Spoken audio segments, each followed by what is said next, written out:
بسم اللہ الرحمن الرحیم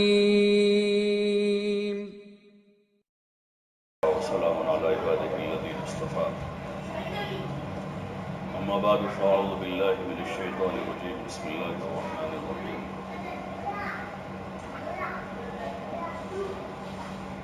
ان الذين قالوا ربنا الله ثم استقاموا تتنزل عليهم الملائكة الا تخافوا ولا تحزنوا وابشروا بالجنة التي كنتم توعدون نحن أولياؤكم في الحياة الدنيا وفي الآخرة ولكم فيها ما تشتهي أنفسكم ولكم فيها ما تدعون نزلا من غفور رحيم ومن أحسن قولا ممن دعا إلى الله وعمل صالحا وقال إنني من المسلمين ولا تستوي الحسنة ولا السيئة ادفع بالتي هي أحسن فإذا الذي بينك وبينه عداوة كأنه ولي حميم وما يلقاها إلا الذين صبروا وما يلقاها إلا ذو حظ عظيم صدق الله العظيم. آپ حضرات آگے آ جاؤ. نوجوان یہ بچوں کو پیچھے کر دو, بچوں کی جگہ پیچھے ہے. آپ اور آگے آ جاؤ, یہ آگے کے صف میں آ جاؤ. آپ بھی آ جاؤ. بچوں کی صف آخری بنا دو, آخری صف.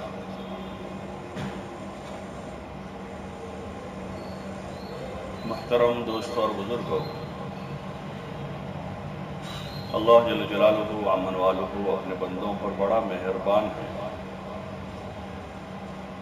اس کی مہربانیوں کے صدقے ہی ہم جی رہے ہیں. صبح شام رات دن اس کی ہزاروں نہیں بلکہ لاکھوں نعمتیں ہم استعمال کر رہے ہیں. خود اللہ تعالیٰ کا ارشاد ہے, ان تعدوا نعمت اللہ لا تحصوها, کہ اگر تم اللہ کی نعمت کو شمار کرنا چاہو تو اللہ کی نعمت کو شمار نہیں کر سکتے. صبح شام رات دن اٹھتے بیٹھتے سوتے جاگتے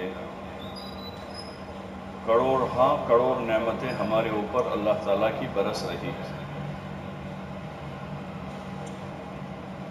کسی ایک عضو میں خامی آتی ہے یا کوئی ایک بیماری لگتی ہے تو آدمی کو ایک بیماری کے پیچھے زندگی پوری ہو جاتی ہے. کسی کی آنکھ میں تکلیف ہوئی ہے, 10 ڈاکٹر بدلنے کے بعد لاکھوں روپیہ خرچہ کرنے کے بعد وہ آنکھ اپنی اصل حالت پر نہیں آتی. کسی کے گردے میں تکلیف ہے, کتنے سارے دواخانے بدلنے کے بعد لاکھوں روپے لگانے کے بعد وہ گردہ اپنی اصل حالت پر نہیں لوٹتا. اور جن کا گردہ ٹھیک ہے کتنی بڑی نعمت ہے. جن کی آنکھ صحیح کام کر رہی ہے کتنی بڑی نعمت ہے. اور بعض ایسی بیماریاں اس وقت ظاہر ہوئی ہیں جو قیامت کی علامتوں میں سے بھی ہیں. نئی بیماریاں ظاہر ہوتی ہیں, پہلے کبھی نام بھی نہیں سنا تھا, لیکن جو مبتلا ہے وہ جانتا ہے. اس کا سارا سرمایہ لگ جاتا ہے, ان کا پورا خاندان مشغول ہو جاتا ہے اس میں. ساری خوشیاں ان کی ضائع ہو جاتی ہیں. عید میں وہ خوشی منا پاتے ہیں اور اپنے سارے چاہتے وہ اس بیماری پر قربان کر دیتے ہیں. تو جن بندوں کو, جن بندیوں کو اللہ پاک نے صحت, قوت, تندرستی سے نوازا ہے اور نعمتوں سے نوازا ہے, ان بندوں سے اللہ کا مطالبہ ہے کہ وہ شکر گزار بن کے رہیں, اللہ کا شکر کرتے رہیں, ناشکری نہ کریں, اللہ کا شکر کریں. اور اس کا شکر ہے کہ اس کو یاد کریں. دنیا میں کوئی کسی پر احسان کرتا ہے, محسن کو یاد کرتا رہتا ہے. فلاں صاحب نے ہمارا تعاون کر دیا, فلاں صاحب نے ہمارا گھر بنا دیا, فلاں صاحب نے ہم کو کاروبار میں مدد کر دی. پہلا تقاضا شکر کا یہی ہے کہ اس کو یاد کیا جائے. سب سے بڑی ذات, جو سب سے بڑی محسن ذات اللہ کی ذات ہے, وہ اللہ کا شکر یہ ہے کہ اس کو صبح شام رات دن ہر وقت یاد رکھیں. تو اس کے صلے میں اللہ پاک مزید ایک نعمت دیتا ہے, اور اگر بندے اس کو یاد کریں گے تو اللہ کہہ رہا ہے کہ میں تم کو یاد رکھوں گا. فَاذْكُرُونِي اذکرکم، کہ تم مجھے یاد کرو میں تمہیں یاد کروں گا۔ اور فضائل ذکر میں حضرت شیخ الحدیث مولانا زکریا صاحب رحمۃ اللہ علیہ نے جو روایت نقل کی ہے اس میں ذکر کیا کہ بندہ زمین پر اللہ کو یاد کرتا ہے تو اللہ تعالیٰ آسمانوں پر فرشتوں کی محفلوں میں اس بندے کا تذکرہ کرتا ہے۔ جو یہاں اللہ کو یاد کر رہا ہے وہاں اس کا تذکرہ ہو رہا ہے، اور یہ شکر کی شروعات ہے کہ آدمی اللہ کی یاد کے ساتھ رکھے، صبح شام یاد کریں، چلتے پھرتے اللہ کا تذکرہ کریں، اپنی باتوں میں اللہ کو لاویں۔ ہم سوچیں کہ ہماری باتوں میں کیا کیا ہے۔ کوئی باپ بار بار ابا کو یاد کرتا ہے، کوئی بار بار دادا کو یاد کرتا ہے، کوئی بار بار نانا کو یاد کرتا ہے، کوئی اپنے بھائی کو یاد کرتا ہے، کوئی اپنے استاد کو یاد کرتا ہے۔ ٹھیک ہے، بندوں کے ذمے ہیں کہ بندوں کے بھی شکر گزار رہیں۔ من لم یشکر الناس لم یشکر اللہ، کہ جو لوگوں کا شکر گزار نہیں وہ اللہ کا بھی شکر گزار نہیں۔ اپنے باپ دادا کو یاد کرنا چاہیے اور اپنے محسنوں کا تذکرہ کرنا چاہیے، لیکن سب سے بڑا جو محسن ہے وہ تو اللہ ہی ہے، سب سے اوپر تو وہی ہے۔ تو باتوں میں اللہ آنا چاہیے،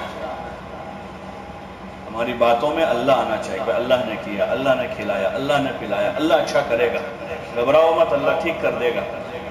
یہ مسنون کلمات ہیں جو حضرت نبی کریم صلی اللہ علیہ وسلم کے زبان مبارک سے نکلے ہیں۔ موقع بموقع آپ نے یہ تعلیم دی کہ بندوں کی زبان پر اللہ کا نام رہے، اس کی نعمتوں کو یاد کرتے ہوئے۔ بنی اسرائیل وہ انبیاء کو ماننے والی قوم تھی لیکن نافرمان تھی،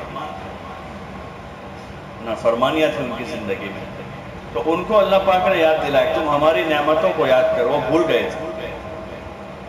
جب نعمتیں مل جاتی ہیں تو یہ نعمتوں میں ایک اس کی خرابی کہو یہ ہے کہ وہ اللہ سے غافل کرتی ہے۔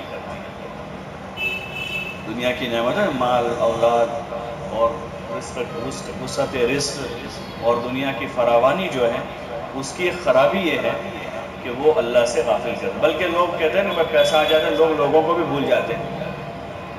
ایسا ہوتا نہیں، دوستوں کو بھول جاتے ہیں، لوگ دو پیسے آ جاتے ہیں، ماں باپ کو بھول جاتے ہیں، بھائی بہنوں کو بھول جاتے ہیں، ذرا اسٹیٹس اونچا ہو جاتا ہے تو وہ نیچے لگ دکھتے ہیں، تو آدمی جلدی آنا جانا پسند نہیں کرتا۔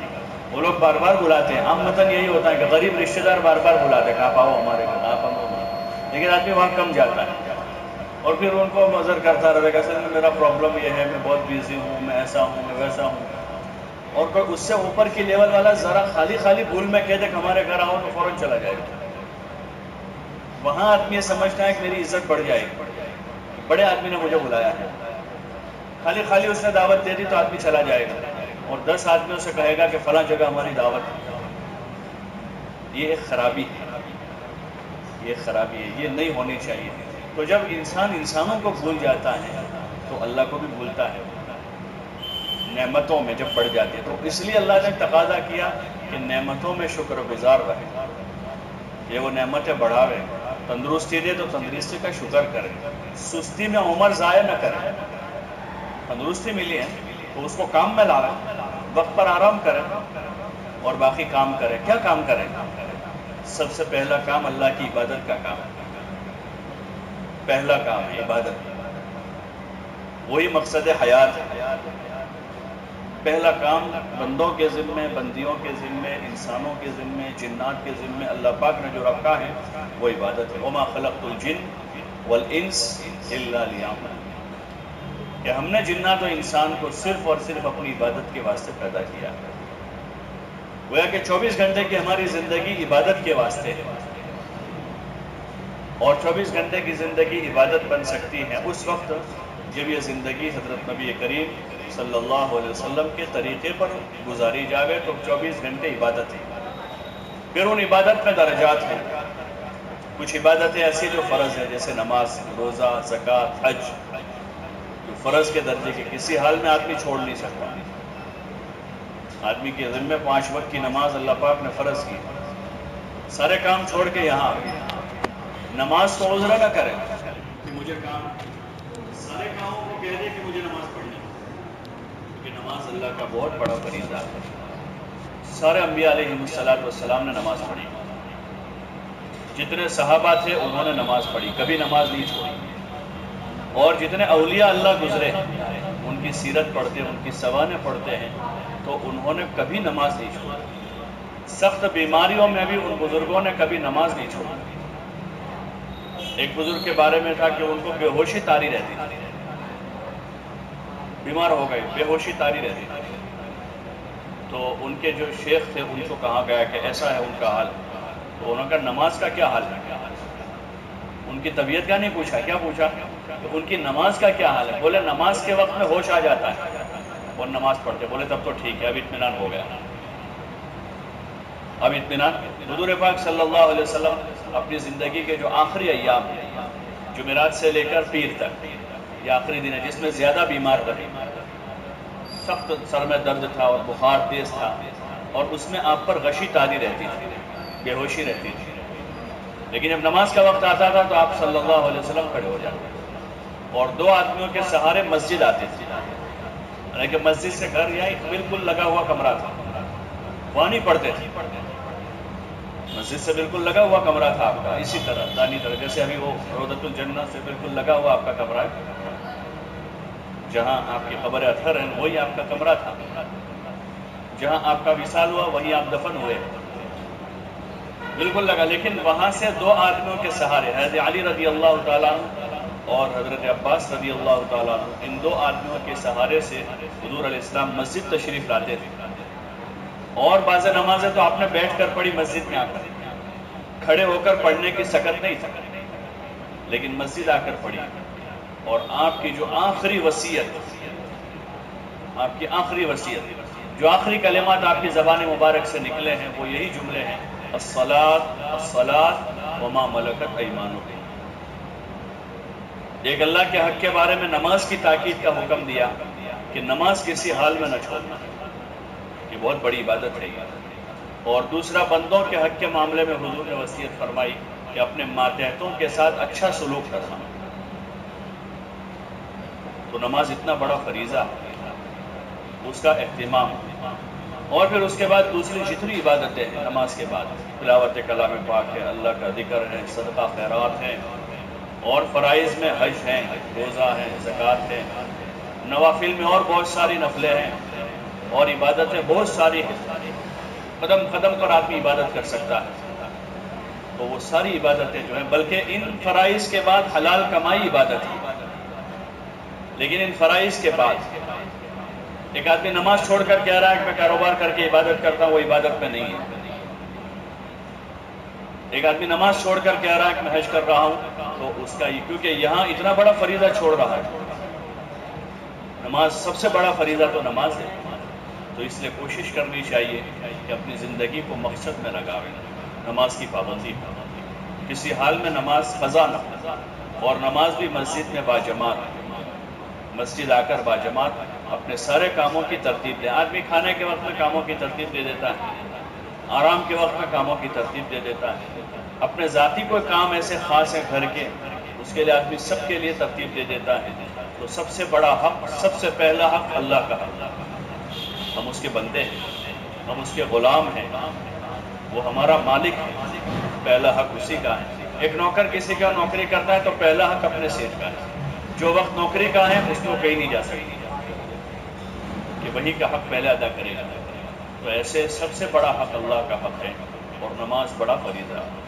پھر نماز کے ساتھ روزہ، زکوٰۃ، حج، روزوں کا مہینہ متعین ہے، رمضان کا، حج مالداروں پر ہے، زکوٰۃ مالداروں پر ہے کہ جو صاحب نصاب ہے اس پر زکوٰۃ ہے، صاحب نصاب 52.5 تولہ چاندی یا 7.5 تولہ سونا اس کی قیمت بن جاتی ہے، 52.5 تولہ چاندی کی قیمت کے آدمی کے پاس مالیت ہے، پیسہ ہے، مال تجارت ہے، روکڑ رقم ہے، یا اور کوئی ضرورت سے زائد آدمی کے پاس چیزیں پڑی ہیں، تو اس میں آدمی صاحب نصاب بن جاتا ہے۔ ایک صاحب نصاب وہ ہے جس پر زکوٰۃ واجب ہے، اور دوسرا صاحب نصاب وہ ہے جس پر زکوٰۃ تو نہیں ہے لیکن قربانی واجب ہے۔ وہ ہے کہ جس کے پاس ایسے زائد مالیت ہے کہ جو تجارت کا مال نہیں ہے، یا روکڑ رقم اور سونا چاندی نہیں ہے، زائد مکان پڑا ہے، رہنے کا ایک گھر ہے، دوسرا ایک پڑا ہوا ہے، زائد پلاٹ پڑا ہوا ہے آدمی کے پاس. زائد ایسے اسباب ہے جو سونا چاندی اور پیسہ نہیں ہے، سونا چاندی اور روکڑ رقم نہیں ہے، لیکن زائد ایسی پراپرٹی ہے جو آدمی کے پاس ضرورت سے زائد، اور اس کی قیمت 52.5 تولہ چاندی سے اوپر چلی جاتی ہے. تو ایسے لوگوں پر ان ایام میں جو آج سے شروع ہو گئے ذی الحجہ کے یہ ایام، آج پہلی ذی الحجہ ہے، تو ذی الحجہ کے 10ویں 11ویں 12ویں کو عید کے جو دن ہیں 3 دن کہتے ہیں، اس میں قربانی واجب ہے. ایسے لوگ قربانی کریں، اپنے ہاتھ سے قربانی کریں. دنوں میں پورے سال بھر کے دنوں میں ذی الحجہ کے دن بہت قیمتی دن ہیں جو آج سے شروع ہو چکے ہیں. ان دنوں کی قدر کریں، عبادت میں اس کو گزاریں، صدقہ خیرات کریں. ان دنوں میں اللہ توفیق دے، روزے رکھیں، ذی الحجہ کے دنوں میں روزے رکھیں. سارے دنوں کی توفیق میں کم از کم عرفے کا روزہ رکھ لیں. بہتر تو ہے کہ اگر توفیق مل جاتی ہے تو روزانہ روزہ رکھیں، اور نہیں تو کم از کم عرفے کا روزہ رکھیں.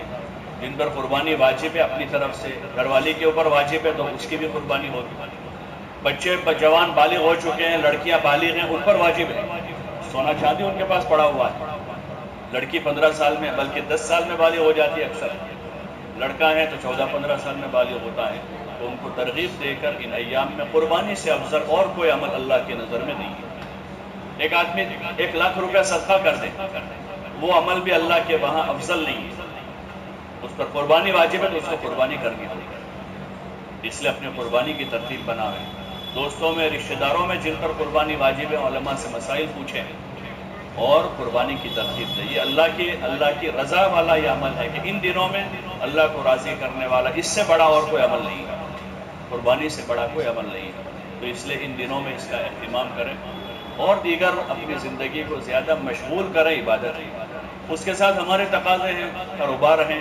ان فرائض کے بعد کوئی آدمی کاروبار میں لگا ہے تو اس کا کاروبار میں لگنا بھی عبادت ہے، لیکن وہ کاروبار سچائی، امانت داری، دیانت داری کے ساتھ ہے. اس لائن کا کوئی مکروہ کام یا مفسد کام نہ کرے. تو پھر نماز کے بعد روزوں اور زکوٰۃ حج کی پابندی کرتے ہوئے آدمی دکان چلا رہا ہے تو اس کا دکان پر بیٹھنا بھی عبادت. مزدوری کر رہا ہے تو اس کی مزدوری عبادت ہے. ایک آدمی ملازمت کر رہا ہے تو اس کی ملازمت عبادت ہے، کیونکہ یہ عبادت کے ساتھ کر رہا ہے. ایسا آدمی گھر جا کر بیوی بچوں کے ساتھ بیٹھے گا تو بیوی بچوں کے ساتھ بیٹھنا بھی عبادت ہے. ایسا آدمی والدین کے پاس جائے گا تو والدین کی خدمت، ان کے پاس بیٹھنا، وہ بھی اس کے لیے عبادت بن جائے گا. تو اس لیے کوشش کریں کہ اپنی زندگی کے ان قیمتی ایام کو ضائع نہ کریں، برباد نہ کریں، بلکہ ان عبادات میں، اعمال میں اپنے آپ کو مشغول کریں. اور دوسری جو ذمہ داری اس امت کے ذمے ہے کہ انہی عبادات، اعمال، اخلاق اور آخرت کی دوسروں کو دعوت دیں، دوسروں کو بھی سمجھائیں، بیوی کو، بچوں کو، بھائیوں کو، بہنوں کو، رشتہ داروں کو، دوستوں کو، محلے والوں کو. جہاں جاوے وہاں نماز کی، اعمال کی دوسروں کو بھی بات کریں. تاجر آدمی تجارت کی بات کرتا ہے، کاروبار کی بات کرتا ہے، بیچنے کی بات کرتا ہے، خریدنے کی بات کرتا ہے. مسلمان کے ذمے ہے کہ اچھائیوں کا حکم کریں، برائیوں سے روکیں. سب سے بڑی برائی یہ ہے کہ اچھے لوگ، دیندار لوگ، نیک لوگ، نمازی لوگ دوسروں کو نہ کہیں. یہ بڑی برائی ہے، اس کو ہم برائی نہیں سمجھتے. ہم اپنے عبادت کر لیتے ہیں، اپنے اچھے کام کرتے ہیں، لیکن دوسروں کو اچھے کام نہ کہنا، اچھے کام کی دعوت نہ دینا، یہ بھی ایک برا کام ہے. اس لیے کوشش کریں کہ اپنے ماحول میں ایک دوسروں کو سمجھاویں. مسجد سے اس کی محنت ہوتی ہے، اس کے لیے کوشش ہوتی ہے، اس میں ساتھ شریک ہو جائے. تعلیم ہوتی ہے مسجد میں روزانہ تاکہ ہمارا علم بڑھے، ہمارے اندر عمل کا شوق، جذبہ پیدا ہو، تو اپنی مسجد کی تعلیم میں شریک ہو جائے. ہفتے میں گشت ہوتا ہے تو گشت میں شریک ہو جائے تاکہ ایک اجتماعی طاقت لگے. کسی کام کو کوئی 1-2 آدمی کرتے ہیں اور کسی کام کو 10-20 آدمی مل کر کرتے ہیں. تو جس کام کو 10-20 آدمی مل کر کرتے ہیں وہ کام آسان ہو جاتا ہے نا. ارے بھائی ہو جاتا. مسجد بنانے کا کام تھا، محلے والے سب جمع ہو گئے، مل گئے تو اللہ نے اپنا گھر کھڑا کر دیا، آسان ہو گیا. اب اسی محلے میں نمازی تیار کرنے ہیں، اگر یہ سارے مل کر کوشش کریں گے تو آسانی سے ہو جائے گا. وہی کام 2-4 آدمی کرے، خالی امام صاحب، مؤذن صاحب، حافظ صاحب یا 2-4 آدمی مل کر کریں اور وہی کام سب مل جل کر کریں گے تو انشاءاللہ اللہ کی ذات سے امید ہے آپ کی بستی جو ہے ایک مثال بنے گی، ایک نمونہ بن جائے گی کہ یہاں 100% لوگ نمازی ہیں، کوئی بے نمازی نہیں ہے، کوئی مرد، کوئی عورت، کوئی بے نمازی نہیں، کوئی بچہ بھی بے نمازی نہیں. ایک اچھی مثال قائم ہوگی. اور سب سے بڑی چیز یہ ہے کہ اللہ کی طرف سے جو ملی ہوئی ذمہ داری ہے وہ ذمہ داری ہم سے پوری ہو جائے گی. تو اس کی کوشش کریں گے انشاءاللہ. کون کون کریں گے؟ سبھی کریں گے انشاءاللہ. اور یہ ذی الحجہ کے دن ہے، جیسے میں نے عرض کیا، اس کی قدر کریں، گناہوں سے اپنے آپ کو بچاویں، عبادت اور اعمال میں لگاویں. گھر والوں کو بھی یاد دلاویں کہ پورے سال کے دنوں میں سب سے افضل دن یہ ذی الحجہ کے دن ہے. عورتوں سے بھی کہیں، عورتوں کو زیادہ آسانی سہولت ہوتی ہے گھر میں رہتے ہوئے روزہ رکھنے کی، تو وہ روزہ بھی رکھ سکتی ہے آسانی سے گھر میں رہتے ہوئے، تو ان کو اس کی طرف بھی متوجہ کریں. اور قربانی جن پر بھی واجب ہے اپنے مسائل پوچھ کر قربانی اپنی طرف سے بھی، اور گھر والوں کی اوپر واجب ہے تو ان کو ترغیب دیں کہ وہ بھی قربانی کریں. بچوں پر واجب ہے تو ان کو ترغیب دیں کہ وہ بھی اپنی قربانی کریں. اللہ پاک ہم سب کو کہنے سننے سے زیادہ